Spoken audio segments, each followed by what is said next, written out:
नमस्कार, मैं RK Saxena Mastermind coaching Rewa के एजुकेशनल यूट्यूब चैनल में आप सभी लोगों का बहुत बहुत स्वागत और अभिनंदन करता हूं। आज मेरा जो क्लास है हिस्ट्री की क्लास है। और कौन से टर्म की क्लास है आपकी? ये 22वीं है ना। ये 22वीं क्लास है हमारी हिस्ट्री की। और आज की क्लास का टॉपिक है दिल्ली सल्तनत काल। तो इसको देखें, लास्ट तक देखें, तो महत्वपूर्ण टॉपिक है। और लगभग मध्यकालीन भारत का इतिहास जो है वो इसी समय तक सीमित है। और उसमें मुख्य रूप से आपके सल्तनत काल के ही क्वेश्चन बनते हैं, वही क्वेश्चन आपके एग्जाम में आते हैं, एग्जाम चाहे कोई भी हो।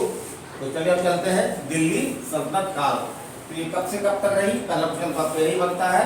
तो 1206 से लेकर के 1526 तक। कब तक थी ये? 1206 से लेकर के 1526 तक थी। और तो ये लिख रखा है 1200 से 1526 तक थी। तो इसको कैसे याद रखेंगे? 1206 तो हमको याद रहेगा। और 1526 तो क्या किसलिए महत्वपूर्ण है? ये पानीपत के प्रथम युद्ध तक। इसके बाद मुगल वंश की स्थापना हो गई, सल्तनत काल खत्म हो गई। तो 1206 से पानीपत के प्रथम युद्ध तक माने 1526 तक इसका जो है वो कार्यकाल रहा और शासन किया। इसे ही जो है वो सल्तनत काल के नाम से जाना जाता है। और कितनी सल्तनतों ने शासन किया? सब कुछ एग्जाम पूछा गया है। इस सल्तनत काल में कितने सल्तनतों ने शासन किया? तो कितनी है आपकी? 5। कितनी है? 5 है। और उनके क्रम क्या है? सही क्रम आपको बताना है। तो पहला कौन सी थी आपकी? गुलाम वंश बोलते हैं। ये दूसरा खिलजी वंश, तीसरा तुगलक वंश, चौथा सैयद वंश, पांचवा लोधी वंश। इसको कैसे याद रखेंगे? तो एक हमने एक लाइन बनाई है, उसको आप दिमाग में रख लें। तो इन सल्तनतों का जो है वो सही क्रम आपको हमेशा याद रहेगा और कभी नहीं भूलेगा, मरते दम तक नहीं भूलेगा ये, है ना। तो वो लाइन क्या है हमारी? ये उसको लिख लिए, है ना। गुलाम खिलाए तुगलक को स्यावासी लोग।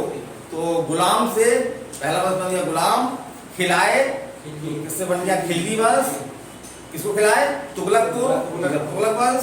स्यावासी तो सा से सैयद वंश और लो से लोधी वंश। गुलाम खिलाए तुगलक को स्यावासी लोग। तो इस तरह से आपके पांचों वंश क्रम से आपको दिमाग में आ जाएंगे।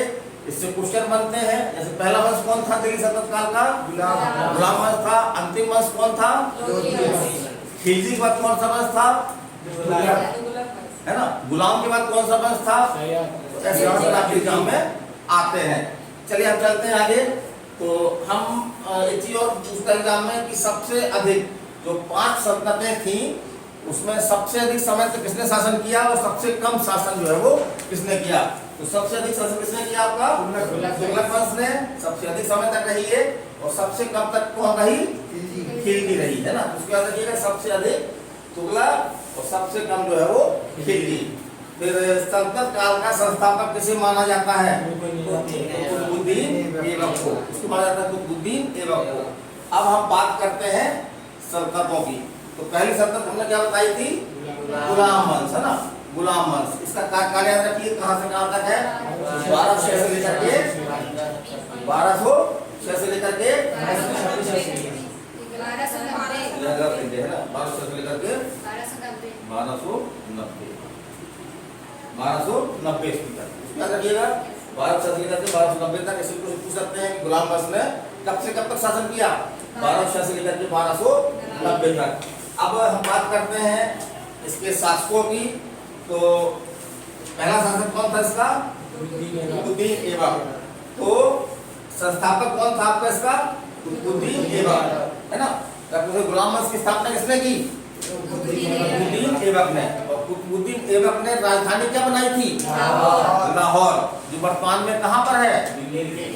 पाकिस्तान में है। वर्तमान में कहाँ पर है? पाकिस्तान में है। और एक शब्द इसको बोला जाता है लाख बख्श। ये क्वेश्चन एग्जाम में आता है कि लाख बख्श किसे कहा जाता है? तो कुतुबुद्दीन ऐबक को। ये काफी उदार प्रकृति का था और इतिहासकार लिखते हैं कि लाखों का दान जो है वो ऐसे ही ये दान कर देता था। इसलिए इसको एक उपाधि दी गई है, लाख बख्श, लाखों का दान देने वाला। कौन? कुतुबुद्दीन ऐबक। कौन? कुतुबुद्दीन ऐबक, है ना। आगे चलते हैं हम। कुतुब मीनार तो हम जानते हैं, सबसे ऊंची मीनार है भारत की, है ना। तो कुतुब मीनार कहाँ पर है? दिल्ली में है। कुतुब मीनार का निर्माण किसने करवाया? कुतुबुद्दीन ऐबक ने। किसके नाम पर? तो एक संत थे, है ना, एक संत थे आपके कुतुबुद्दीन बख्तियार काकी, उनके नाम पे करवाया गया। लेकिन दुर्भाग्यवश ये कुतुब मीनार को पूरा नहीं करवा पाया। इसको पूरा किसने करवाया? इल्तुतमिश ने। किसने करवाया? इल्तुतमिश ने। तो इस तरह क्वेश्चन बनता है आपको। कुतुब मीनार का निर्माण किसने करवाया? कुतुबुद्दीन ऐबक ने। इसको पूरा किसने करवाया? इल्तुतमिश ने। कहाँ पे है ये? दिल्ली में है। चलिए आगे चलते हैं। भारत की प्रथम मस्जिद कुब्बत उल इस्लाम, ये कहाँ पे है आपकी? ये दिल्ली में है। इसका निर्माण भी जो है वो किसने करवाया था? कुतुबुद्दीन ऐबक ने। तो ये क्वेश्चन कई तरह से पूछ सकता है कि भारत की प्रथम मस्जिद कौन है? तो कुब्बत उल इस्लाम है। कहाँ पर है ये? दिल्ली में है। इसका निर्माण किसने करवाया? कुतुबुद्दीन ऐबक ने। इसी तरह से एक मस्जिद है आपकी अजमेर में, उसका नाम है भाई दिन का झोपड़ा। भाई दिन का झोपड़ा। तो एक क्वेश्चन पूछा गया कि अढ़ाई दिन का झोपड़ा ये क्या है? तो क्या है ये?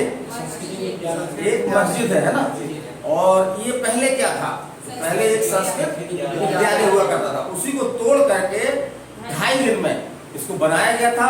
इस इतिहासकार लिखते हैं, इसी कारण से इसका नाम जो है वो क्या पड़ा? 2.5 दिन का झोपड़ा। वास्तव में क्या है? ये मस्जिद है। और आगे चलते हैं हम। तो अब बड़ी दुखद घटना हुई 1210 में जो है वो कुतुबुद्दीन ऐबक की चौगान खेलते समय, जिसको हम आधुनिक भाषा में क्या बोलेंगे? पोलो। चौगान खेलते समय जो है वो घोड़े से गिर करके कुतुबुद्दीन ऐबक की जो है वो मृत्यु हो गई। चलिए आगे चलते हैं। उसके बाद क्या हुआ? अगला शासक कौन बना? आराम शाह। तो कुतुबुद्दीन की अचानक मृत्यु के बाद जो अमीर सरदार थे, 40 सरदारों का जो गुट था, उन्होंने जो है वो कुतुबुद्दीन ऐबक के बड़े पुत्र इसको आराम शाह को जो है वो दिल्ली की गद्दी पर बैठाया। लेकिन यह एक जो है वो अयोग्य शासक था। ये शासन जो है सही ढंग से संभाल नहीं पाया। फलस्वरूप जो है वो इल्तुतमिश ने इसकी क्या कर दी? हत्या कर दी और स्वयं गद्दी पर बैठ गया। तो ये आपका अगला शासक आ गया इल्तुतमिश। और इल्तुतमिश कौन था? तो इल्तुतमिश जो है वो कुतुबुद्दीन ऐबक का गुलाम था, माने गुलाम का गुलाम। जैसे कुतुबुद्दीन ऐबक किसका गुलाम था? मोहम्मद गोरी का। और आपका इल्तुतमिश किसका गुलाम था? कुतुबुद्दीन ऐबक का। तो ये गुलामों का गुलाम था। कौन था? इल्तुतमिश। और इसने काम क्या किया? राजधानी पहले क्या हुआ करती थी? लाहौर हुआ करती थी। इसने राजधानी जो है वो क्या बना ली? दिल्ली बना ली। क्या बनाई इसने राजधानी अपनी? दिल्ली बनाई। और जैसा हमने पहले बताया कि कुतुब मीनार का निर्माण जो है वो इसने करवाया था। कुतुब मीनार को पूरा किसने करवाया था, है ना। लेकिन हमने कुतुब मीनार को पूरा कराया, किसने कराया? इल्तुतमिश ने। और एक क्वेश्चन ये बनता है आपका, ये MPPSC में आ चुका है, उत्तर प्रदेश PCS में भी आ चुका है ये, कि प्रथम तुर्क शासक था जिसने बगदाद के खलीफा से सुल्तान पद की जो है वो स्वीकृति प्राप्त की थी कि हम जो है अपने आप को सुल्तान घोषित करना चाहते हैं, आप हमको परमिशन दें, है ना। तो यह प्रथम शासक था जिसने बगदाद के खलीफा, जो इस्लाम धर्म के जो है सबसे बड़े गुरु होते हैं ना, उनसे जो है अनुमति ली थी कि मैं जो है वो दिल्ली में सुल्तान के रूप में शासन करना चाहता हूँ। तो उनकी परमिशन इनको मिल गई थी। फिर आगे चलते हैं। तो इसने जो है वो एक गुट बनाया था, 40 सरदारों का एक जो है वो गुट या संगठन बनाया। इसको क्या बोलते हैं? तुर्क-ए-चहलगानी। तुर्क-ए-चहलगानी। तो ये पूछता है कि 40 सरदारों का संगठन किसने बनवाया? तो किसने बनवाया? इल्तुतमिश ने। किसने बनवाया? क्या बनवाया? 40 सरदारों का जो सरदार थे उनका जो है वो एक गुट बनाया। ताकि वो शासन व्यवस्था में जो है वो हेल्प कर सके, मदद कर सके। फिर आगे हम चलते हैं कि सोने के शुद्ध अरबी सिक्के जारी करने वाला पहला तुर्क सुल्तान कौन था? आपका इल्तुतमिश था। उसको याद रखिएगा, थोड़ा महत्वपूर्ण फैक्ट है, ये टफ फैक्ट है, समानता एग्जाम में कम आता है लेकिन आता जरूर है ये। तो सोने के शुद्ध अरबी सिक्के जारी करने वाला प्रथम तुर्क सुल्तान कौन था? आपका इल्तुतमिश था। इसी तरह से एक क्वेश्चन आपको पूछता है कि टका और जीतल क्या है ये? तो टका और जीतल जो है इल्तुतमिश द्वारा जारी किए गए ये सिक्कों के नाम है। क्या है ये? किसके द्वारा जारी किए गए थे? इल्तुतमिश द्वारा। और टका जो है वो चांदी का बना होता था और जो जीतल जो है वो तांबा का बना होता था, है ना। ये तारा ना कभी मत होइएगा, है ना, तारा ना ता से तावा बना लीजिए, जीतल ता, इससे तांबा याद रखिएगा, है ना। और टका तो चांदी रखना ही है। और एक प्रणाली है आपकी इक्ता प्रणाली, इक्ता प्रणाली। इसकी शुरुआत किसने की थी? इल्तुतमिश ने की थी। किसने शुरू की थी? इल्तुतमिश ने शुरू की। क्या है ये बताए थे? तो इक्ता क्या था? इक्ता मतलब होता है भूमि। तो ये क्या करता था, जो अपने सैनिक और असैनिक जो पदाधिकारी थे इसके पास, उनको वेतन के बदले में क्या करता था? भूमि देता था और वो उस भूमि में इक्तादार कहलाते थे। तो इसी व्यवस्था को क्या कहा जाता है? इक्ता प्रणाली कहा जाता है। जिसकी शुरुआत किसने की? इल्तुतमिश ने। इसको ऐसे भी याद कर सकते हैं, ई से इल्तुतमिश, ई से इक्ता, ई से इल्तुतमिश, ई से इक्ता। रहेगा याद?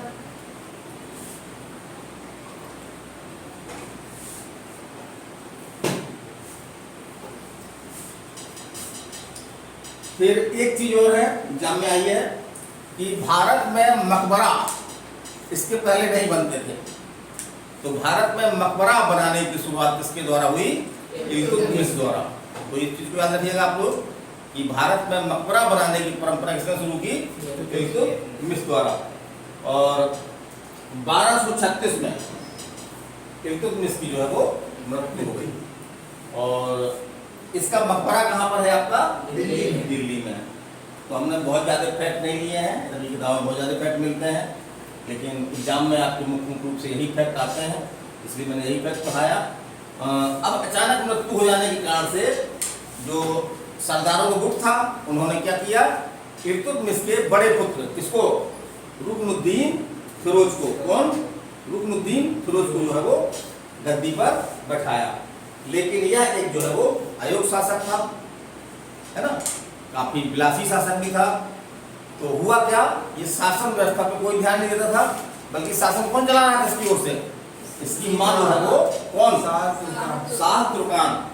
तो ये याद रखिएगा, ये फैक्ट से क्वेश्चन बनते हैं आपके। लेकिन यह एक जो है वो पूर्व महिला थी, जनता इससे जो है असंतुष्ट थी।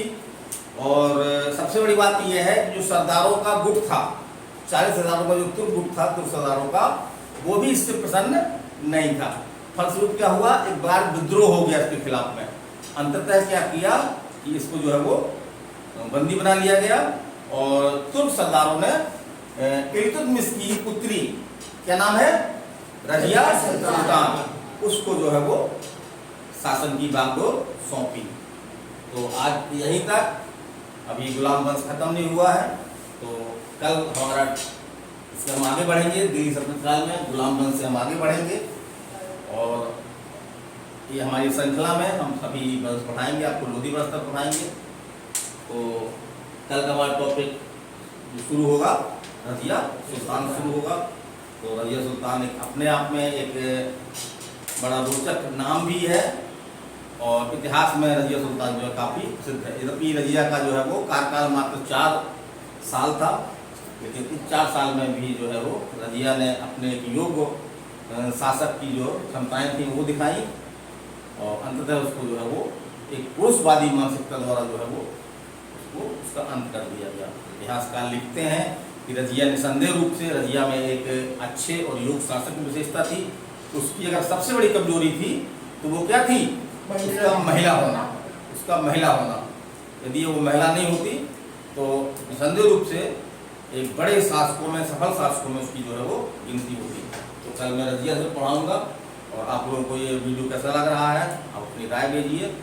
और जिन लोगों ने चैनल सब्सक्राइब नहीं किया है, नए लोग हैं, तो वो इस तरह का वीडियो प्राप्त करना चाहते हैं तो वो भी इसको सब्सक्राइब कर लें और इसको शेयर भी कर सकते हैं जिनको आवश्यकता है इस तरह की, क्योंकि ये पूरा कॉम्पिटिटिव एग्जाम संबंधित चैनल है आपका ये। इसमें न केवल मैं क्लास लेता हूँ, बल्कि इसमें कोई भी वैकेंसी, सरकारी वैकेंसी अगर आती है तो उसके बारे में विस्तृत जानकारी जो है आपको समय समय पर दी जाती है। तो मैं RK Saxena, Mastermind coaching Rewa, अगले वीडियो पर विदाई लेता हूँ। नमस्कार, धन्यवाद।